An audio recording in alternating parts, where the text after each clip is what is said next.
Hello student, आज हम बात कर रहे हैं सॉल्यूशन चैप्टर के एक नए टॉपिक जिसका नाम है मोलैलिटी। और इसी वीडियो में हम बात करेंगे मोलैलिटी के बारे में। यह दोनों टॉपिक बहुत ही इंपॉर्टेंट है क्योंकि इसी चैप्टर में हम पढ़ेंगे कॉलिगेटिव प्रॉपर्टी, जो 4 टाइप के होते हैं। उन चारों में इसके क्या है, यूजेस हैं। और फिर जब हम नेक्स्ट चैप्टर पढ़ेंगे जिसका नाम है इलेक्ट्रोकेमिस्ट्री, और इलेक्ट्रोकेमिस्ट्री में भी क्या है, इसके बहुत ही ज्यादा क्या है, यूजेस हैं। ठीक है, तो अभी हम मोलैलिटी स्टार्ट करते हैं, फिर हम मोलैलिटी स्टार्ट करेंगे। ध्यान दीजिए, मोलैलिटी को हम कैपिटल एम से रिप्रेजेंट करते हैं। तो मोलैलिटी का मतलब क्या होता है, पहले वो देख लेते हैं। अगर हम बात करते हैं सॉल्यूशन की, तो 1 लीटर सॉल्यूशन में जो सॉल्यूट के नंबर ऑफ मोल प्रेजेंट होते हैं उसी को हम क्या बोलते हैं, मोलैलिटी बोलते हैं। इसका फॉर्मूला देख लेते हैं। मोलैलिटी को कैपिटल एम से रिप्रेजेंट किया जाता है। इसका फॉर्मूला होता है number of mole of solute upon volume of solution in litre. यही क्या होता है, फॉर्मूला होता है। अगर 1 लीटर सॉल्यूशन में जितने भी नंबर ऑफ मोल्स के सॉल्यूट के प्रेजेंट होते हैं उसी को हम क्या बोलते हैं, मोलैलिटी बोलते हैं। अब देखो, अभी हम पिछले वीडियो में आपको बताए थे, मोल फ्रैक्शन में बताए थे कि number of mole of solute को किससे रिप्रेजेंट किया जाता है। यदि आप नहीं देखे होंगे तो उसको जाकर देख लीजिएगा। तो हम बात कर लेते हैं यहाँ पे बेसिक टर्म जिसका नाम है सॉल्यूशन। जो सॉल्यूशन है वो 2 कंपोनेंट से मिलकर बना है, एक सॉल्यूट और दूसरा क्या है, सॉल्वेंट। हम पिछले वीडियो में आपको बताए थे कि सॉल्यूट को हम B से डिनोट करेंगे और सॉल्वेंट को हम A से डिनोट करेंगे। क्लियर? तो यहाँ पे जो सॉल्यूट है उसे हम किससे डिनोट करेंगे, B से डिनोट करेंगे। तो यहाँ पे ध्यान दो, नंबर ऑफ मोल को हम N से डिनोट करते हैं, और जो यहाँ पे सॉल्यूट है तो इसलिए हम इसे किससे रिप्रेजेंट करेंगे, B से। और यहाँ पे हम बात कर रहे हैं वॉल्यूम ऑफ सॉल्यूशन को हम B से रिप्रेजेंट करते हैं, और यह लीटर में है तो हम इसे क्या लिख सकते हैं, L लिखते हैं। और यह हमारे पास क्या हो गया, मोलैलिटी का फॉर्मूला हो गया। अब हम पिछले वीडियो में आपको बता दिए थे कि number of mole of solute कैसे फाइंड आउट किया जाता है। देखो, number of mole of solute अगर फाइंड आउट करना है तो इसे हम NB से रिप्रेजेंट करते हैं, और इसका फॉर्मूला क्या होता है, मास ऑफ सोल्यूट।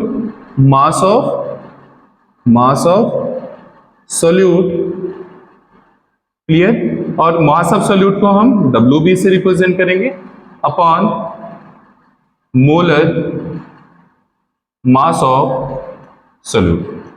मीन्स जो भी हमारे पास सोल्यूट होगा उसके मास में हम उसी सोल्यूट के मोलर मास से डिवाइड कर देंगे तो हमें क्या मिल जाएगा, नंबर ऑफ मोल मिल जाएगा। ठीक है, जो मास ऑफ सोल्यूट है उसे WB से रिप्रेजेंट किया जाएगा, और जो मोलर मास ऑफ सोल्यूट है उसे MB से रिप्रेजेंट किया जाएगा। क्लियर है? अब हम इसे शॉर्ट फॉर्म में लिख सकते हैं, NB is equal to WB upon MB। यह हमारे पास क्या हो गया, फॉर्मूला हो गया। किसका फॉर्मूला हो गया, number of mole of solute का फॉर्मूला हो गया। अब इसी NB को हम क्या कर सकते हैं, इसमें क्या कर सकते हैं, पुट कर देंगे। और जब इसमें हम पुट कर देंगे तो हमारे पास एक नया फॉर्मूला बन जाएगा। देखिए, M इज इक्वल टू, यहाँ पे क्या है, NB है, इसके जगह यह वैल्यू पुट करना है, तो हमें मिल जाएगा WB upon MB upon VL हो जाएगा। यह नीचे क्या हो जाएगा, मल्टीप्लाई हो जाएगा। तो capital M is equal to WB upon MB multiplied by VL हो जाएगा। यह हमारे पास क्या हो गया, एक मोलैलिटी का दूसरा फॉर्मूला हो गया एक्सपेंड फॉर्म में। अगर हमारे पास सॉल्यूशन क्या होगा, लीटर में दिया रहेगा, तो ये फॉर्मूला हम क्या कर लेंगे, यूज कर लेंगे। अब देखते हैं, अगर बाय द वे हमारे पास जो न्यूमेरिकल है और उसमें जो सॉल्यूशन है ml में दिया रहेगा, तो हम कौन सा फॉर्मूला यूज करेंगे। तो capital M is equal to WB, ऊपर क्या कर देंगे, 1000 से मल्टीप्लाई कर देंगे, और नीचे क्या हो जाएगा, MB multiplied by V ml हो जाएगा। यानी कि जो सॉल्यूशन है वो ml में दिया रहेगा तो उसे नीचे नोट कर देंगे और ऊपर क्या कर देंगे 1000 से मल्टीप्लाई कर देंगे और यह हमारे पास क्या हो गया मोलैरिटी का फॉर्मूला हो गया। ठीक है, अब हम बात करते हैं यहाँ पे कि क्या टेम्परेचर को हम इंक्रीज करें तो क्या इसके मोलैरिटी पे कुछ इफेक्ट पड़ेगा। तो हाँ, तो देखिए यहाँ पे क्या है वॉल्यूम है और आपको पता होगा कि टेम्परेचर जब भी हम इंक्रीज करते हैं तो वॉल्यूम क्या होता है इंक्रीज होता है। तो यानी हम यह कह सकते हैं कि जो मोलैरिटी होता है वह क्या होता है टेम्परेचर डिपेंडेंट होता है। क्या होता है टेम्परेचर डिपेंडेंट होता है। क्लियर है, क्लियर है। ठीक है, अब हम बात करते हैं कि सर कि यहाँ पे जो मोलैरिटी है उसका यूनिट क्या होगा। तो यहाँ पे क्या है ऊपर हम बात करते हैं यहाँ पे क्या है number of mole of solute है, उसके नीचे क्या है volume of solution in A litre है। तो हम यहाँ पे लिख सकते हैं, अच्छा ये बताओ जो number of mole of solute, mole का यूनिट क्या होता है मोल होता है। क्लियर, और जो यहाँ पे क्या है वॉल्यूम वो किस में है लीटर में है। तो हम ये कह सकते हैं कि मोलैरिटी की जो यूनिट होती है वो क्या होती है मोल अपॉन लीटर होता है। ठीक है, तो हम बात कर लिए हैं किसके बारे में मोलैरिटी के बारे में। मोलैरिटी क्या होता है 1 लीटर सॉल्यूशन में जितने नंबर ऑफ मोल सॉल्यूट के प्रेजेंट होते हैं उसी को हम क्या बोलते हैं मोलैरिटी बोलते हैं। और मोलैरिटी को कैपिटल M से रिप्रेजेंट किया जाता है। और इसके हम 2 फॉर्मूले देख लिए, यदि हमारे पास जो वॉल्यूम ऑफ सॉल्यूशन लीटर में दिया है तो यह फॉर्मूला यूज करेंगे, ml में दिया है तो यह फॉर्मूला यूज करेंगे। ठीक है, और हमने यहाँ पे देखा है कि जो मोलैरिटी होता है वो टेम्परेचर डिपेंडेंट होता है। और इसकी हमने यूनिट की बात किया है तो ऊपर क्या है मोल है, यहाँ पे ऊपर क्या है मोल है, तो मोल का यूनिट क्या होता है मोल ही होता है। और यहाँ पे क्या है वॉल्यूम ऑफ सॉल्यूशन है वो किस में है लीटर में है, तो इसलिए इसका यूनिट क्या हो जाएगा मोल अपॉन लीटर हो जाएगा। ठीक है, अब हम नेक्स्ट टॉपिक की बात करते हैं जिसका नाम है मोलैरिटी।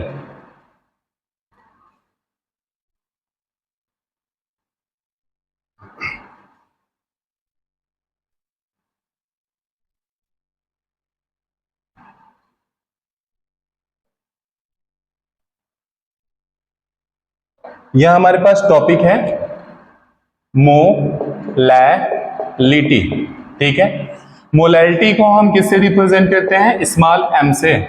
ठीक है, अब ध्यान दीजिए कि मोलैरिटी और मोलैरिटी में अंतर क्या होता है। जो मोलैरिटी होता है उसकी जब हम बात करते हैं तो वॉल्यूम ऑफ सॉल्यूशन की हम बात करेंगे, और जब हम मोलैरिटी की बात करेंगे तो मास ऑफ सॉल्वेंट की बात करेंगे। अगर हमारे पास सॉल्वेंट 1 kg है तो उस 1 kg सॉल्वेंट में कितने number of mole of solute present है उसको हम किससे आइडेंटिफाई करते हैं मोलैरिटी से आइडेंटिफाई करते हैं। यानी कि इसका डिफिनीशन होता है number of mole of solute present in 1 kg of solvent. इसका फॉर्मूला देखते हैं small m is equal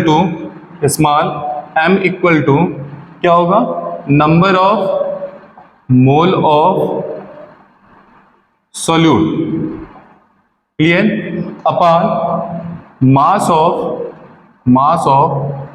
solvent in KG. ठीक है, अभी हम आपको बताए थे कि number of mole of solute को हम किससे रिप्रेजेंट करते हैं NB से, और मास ऑफ सॉल्वेंट है उसके मास को W से रिप्रेजेंट करेंगे, लेकिन सॉल्वेंट को हम किससे डिनोट कर रहे थे A से।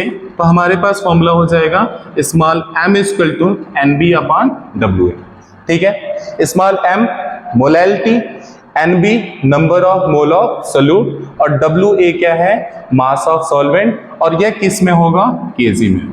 किस में होगा केजी में होगा। अभी हम आपको बताए हैं कि हमें पता है कि NB इक्वल टू क्या है number of mole of solute equal to mass of solute upon molar mass of solute. Mass of solute को हम किससे रिप्रेजेंट करेंगे WB से, और मोलर ऑफ सोल्यूट को किससे रिप्रेजेंट करेंगे मोलर मास ऑफ सोल्यूट को किससे रिप्रेजेंट करेंगे MB से रिप्रेजेंट करेंगे। ठीक है। अब यह वैल्यू हम क्या करेंगे, इस इक्वेशन में पुट कर देंगे तो हमें क्या मिल जाएगा, नया इक्वेशन मिल जाएगा। देखिए small m is equal to NB की जगह पे क्या लिखेंगे, WB अपॉन MB, यहां पे लिख देते हैं WB अपॉन MB, और नीचे क्या है, WA है, और यह किस में है, केजी में। इसको हम इस साइड में लिख सकते हैं small m is equal to, देखिए क्या हो जाएगा, यह MB जो है नीचे मल्टीप्लाई हो जाएगा तो हमें क्या मिल जाएगा, WB upon MB multiplied by WA, और यह WA किस में है, केजी में, ठीक है। और यह हमारे पास क्या हो गया, मोलैलिटी का फॉर्मूला मिल गया। यह भी हमारे पास क्या है, मोलैलिटी का फॉर्मूला है, और इसमें जब हम NB की वैल्यू पुट कर दिए तो हमें एक फॉर्मूला और मिल गया, ठीक है। अभी देखो हमारे पास जो मास ऑफ सॉल्वेंट है वह केजी में दिया है, अगर वह मास ऑफ सॉल्वेंट ग्राम में दिया रहेगा तो क्या हो जाएगा, सेम वही होगा, ऊपर क्या हो जाएगा, 1000 से मल्टीप्लाई हो जाएगा, तो WB मल्टीप्लाइड बाई 1000 अपॉन में क्या होगा, MB मल्टीप्लाइड बाई WA होगा, और ये किस में होगा, ग्राम में हो जाएगा। और ये हमारे पास क्या हो गया, मोलैलिटी का दूसरा फॉर्मूला होगा, ठीक है। अगर हमारे पास न्यूमेरिकल में जो मास ऑफ सॉल्वेंट है केजी में है तो हम इस फॉर्मूले का यूज करेंगे, और जब हमारे पास क्या होगा, मास ऑफ सॉल्वेंट ग्राम में रहेगा तो हम इस फॉर्मूले का यूज करेंगे।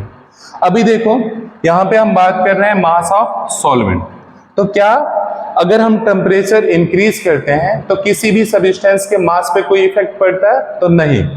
अगर हम टेम्परेचर इंक्रीज करें या डिक्रीज करें तो किसी भी सब्सटेंस के मास पे कोई भी इफेक्ट नहीं पड़ेगा।